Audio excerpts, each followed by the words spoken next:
Bonjour, nous allons parler des manifestations rosicruciennes du XVIIIe siècle à nos jours.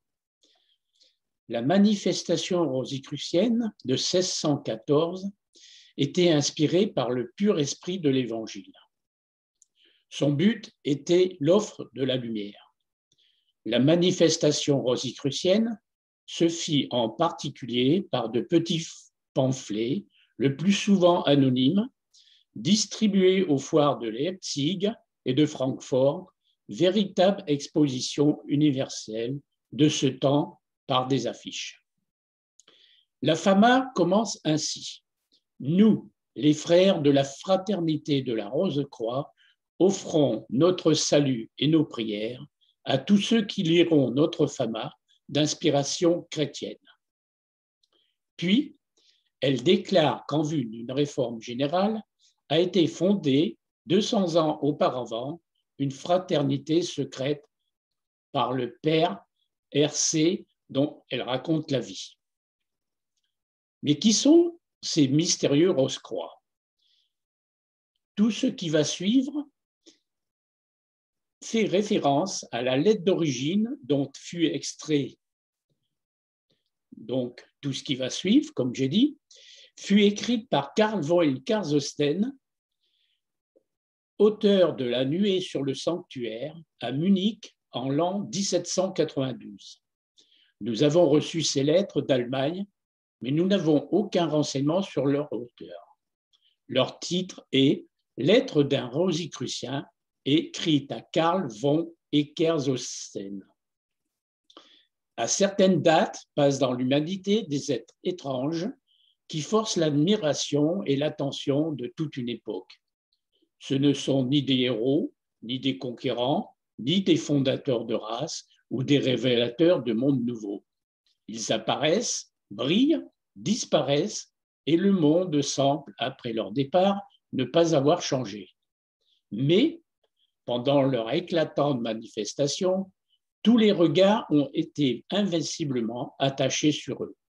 Les savants ont été troublés par leurs paroles. Les hommes d'action se sont étonnés de rencontrer ces individus qui les dominaient sans effort. La foule des gens simples les a suivis, sentant rayonner en eux une intensité vitale, une beauté inconnue, une puissance cachée, secourable à sa faiblesse et bienfaisante à ses douleurs. Ces apparitions ne sont pas l'apanage d'une race ou d'un siècle. Aussi haut qu'on remonte dans l'histoire, en Orient comme en Occident, à chaque tournant de la route, un de ces hommes se montre. Notre fraternité existe depuis le premier jour de la création et continuera d'exister jusqu'à la fin. C'est la société des fils de la lumière et ses membres sont ceux qui connaissent la lumière qui brille au-dedans et sans obscurité.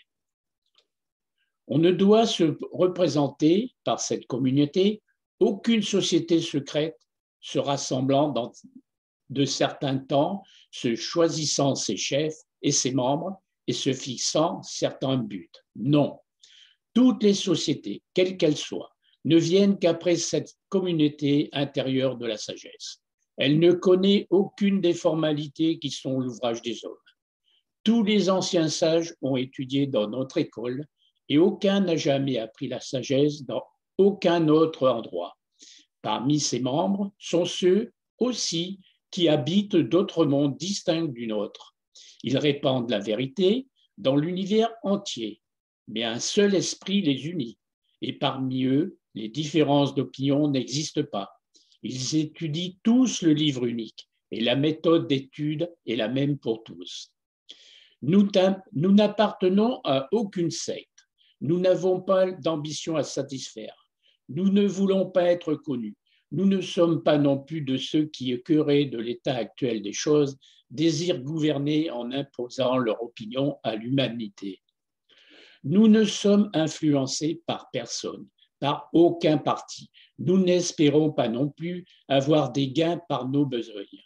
Nous possédons la lumière qui nous permet de connaître les mystères de la nature les plus profonds et une force, un feu qui nous nourrit et par lesquels nous pouvons travailler sur toutes les choses qui existent dans la nature. Nous possédons la clé de tous les secrets et la connaissance qui relie notre planète aux autres mondes. Notre connaissance est une connaissance universelle, car elle embrasse l'univers entier et sa mémoire remonte au premier jour de la création. Nous sommes en possession de tous les livres de la sagesse ancienne. Tout dans la nature est subordonné à notre volonté, car notre volonté n'est qu'une avec l'esprit universel, qui est la force motrice de tout l'univers et l'éternelle source de toute la lumière. Nous n'avons pas besoin de renseignements vêtus des hommes ou des livres, car nous avons le pouvoir de percevoir tout ce qui existe et de lire dans le livre de la nature où il n'y a pas d'erreur. Dans notre école, tout est enseigné, car la lumière qui a tout engendré est notre professeur. Mais heureusement, il existe encore d'autres personnes en qui l'étincelle divine de la spiritualité n'a pas été voilée par la fumée épaisse du matérialisme.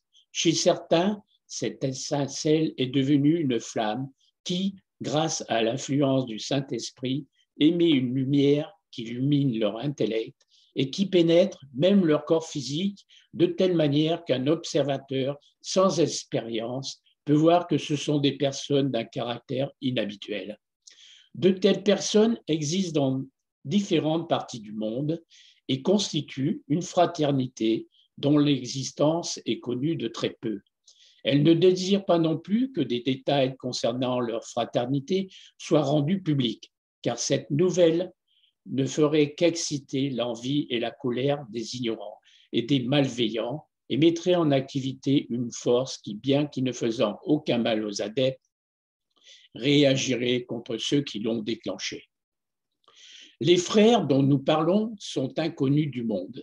L'histoire ne sait rien d'eux, et pourtant ils sont les plus grands de l'humanité. Les monuments qui ont été élevés en l'honneur des conquérants du monde seront réduits en poussière. Les royaumes et les frênes cesseront d'exister, mais ces élus vivront encore. Le temps viendra où le monde sera convaincu du peu de valeur des illusions extérieures et commencera à n'estimer que ce qui est vraiment digne. Alors l'existence des frères sera connue et leur sagesse appréciée. Le nom des grands de la terre est écrit sur le sable, le nom de ces fils de lumière est écrit dans le temple de l'éternité. Je te ferai connaître ces frères et tu pourras devenir l'un d'eux. Ces frères sont des initiés dans les mystères de la religion, mais ne te méprends pas en supposant qu'ils appartiennent à des sociétés secrètes qui ont l'habitude de proclamer telle chose sainte et lui donner des cérémonies. Sociétés dont les membres s'appellent initiés. Non, seul l'Esprit de Dieu peut initier l'homme à la sagesse divine et illuminer son intelligence. Un homme ne peut que diriger un autre homme vers l'autel où brûle la flamme divine. Le second doit y parvenir par lui-même. S'il désire être initié, il doit, par ce gage, se rendre digne d'obtenir des dons spirituels. Il doit boire à la fontaine qui coule pour tous et de laquelle personne n'est exclu, sauf ceux qui s'excluent eux-mêmes. Le vrai disciple de la lumière ne possède ni volonté, ni pensée, ni désir, si ce n'est de savoir ce que l'esprit universel souhaite, pense ou veut à travers lui. Se mettre dans une attitude réceptive à la lumière divine, exécuter ce que sa volonté indique et se changer en instrument par lequel Dieu puisse manifester sa puissance divine sur terre est l'unique méthode pour acquérir la connaissance spirituelle et devenir un frère de la croix et de la rosée d'or. Tels furent les derniers missionnaires, du moins connus de nous, qui suscita la rose-croix. Ensuite surgit sous son vocable une profusion de groupements, mais ceux-ci n'ont de rose-croix que le nom.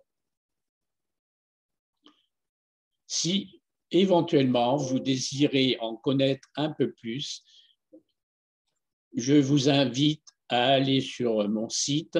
Vous tapez dans la barre des recherches de Google « Lettre d'un Rosicrucien à Eckhart Zosten ». Merci, à la prochaine fois.